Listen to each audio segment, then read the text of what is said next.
ನೋಡಿ, ಇವತ್ತು ಪುನೀತ್ ಕೆರಳೆ ಎಂಬುವರಿಗೆ ಬಂಧನ ಮಾಡಿದ್ದಾರೆ ಪೊಲೀಸರು. ಎದಕ್ಕೆ ಅಂದರೆ ಕಾರಣ, ಬಾಂಗ್ಲಾದೇಶದ ಜನರು ಅಕ್ರಮವಾಗಿ ಭಾರತ ದೇಶದೊಳಗೆ ಸೇರಿದ್ದಾರೆ.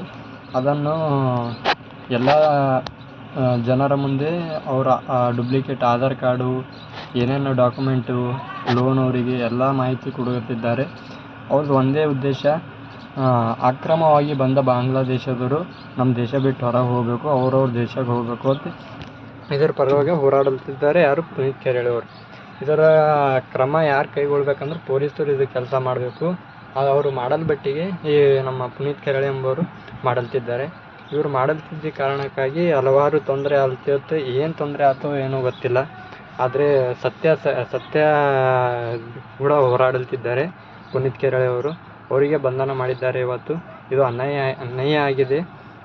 ಎಲ್ಲ ಪ್ರತಿಯೊಬ್ಬ ಕರ್ನಾಟಕದ ಜನರಿಗೂ ಅನ್ಯಾಯ ಆಗಿದೆ. ಏಕೆ ಅನ್ಯಾಯ ಆಗಿದೆ ಅಂದರೆ, ಬಾಂಗ್ಲಾದೇಶದವರು ಅಕ್ರಮವಾಗಿ ನಮ್ಮ ಕರ್ನಾಟಕ ಸೇರಿದ ಬಳಿಕ ಇಲ್ಲಿ ಉದ್ಯೋಗ ಕಡಿಮೆ ಆಗೋದಲ್ಲಿ, ಉದ್ಯೋಗ ನಿರುದ್ಯೋಗಿಗಳು ಆಗ್ತಾರೆ ಜನಗಳು. ನಮ್ಮ ಏನು ಕೆಲಸ ಇರಲ್ಲ, ಅಲ್ಲಿ ಇಲ್ಲಿ ಮಾಡ್ಬೇಕಂದ್ರೆ ಎಲ್ಲ ತೋಲಿ ಅವರೇ ಮಾಡಿದ್ರೆ ನಂಬಲ್ಲಿನ ಜನಗಳು ಏನು ಮಾಡಬೇಕು, ನಾವು ಬೇರೆ ದೇಶಕ್ಕೆ ಹೋಗ್ಬೇಕು, ಏನು ಮಾಡಬೇಕು ಒಂದು ಗೊತ್ತಾಗತ್ತಿಲ್ಲ.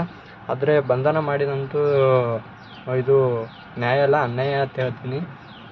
ಯಾಕಂದರೆ ಇದು ಪೊಲೀಸರು ಮಾಡ್ಬೇಕು ಕೆಲಸ. ಬಾಂಗ್ಲಾದೇಶದವರು ಯಾಕೆ ಬಂದರು, ಎದರ ಸಲುವಾಗಿ ಬಂದಾರ, ಇಲ್ಲಿ ಏನು ಮಾಡಲ್ತಾರ, ಎಲ್ಲ ಕ್ರಮವನ್ನು ಪೊಲೀಸರು ಮಾಡಬೇಕು. ಪೊಲೀಸರು ಮಾಡಲ್ ಸಲುವಾಗಿ ಈ ಪುನೀತ್ ಕೆರಳೆ ಅವರು ಮಾಡಲ್ತಿದ್ದಾರೆ.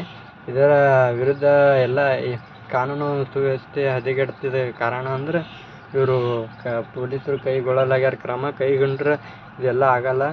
ಈಗ ಸರ್ಕಾರ ಏನು ಮಾಡಲ್ತಂದ್ರೆ, ಸರ್ಕಾರ ಭೀ ಎಚ್ಚೆತ್ತುಗೊಳ್ಳಲಾಗ್ಯದ ನಮ್ಮ ಕರ್ನಾಟಕ ಸರ್ಕಾರ.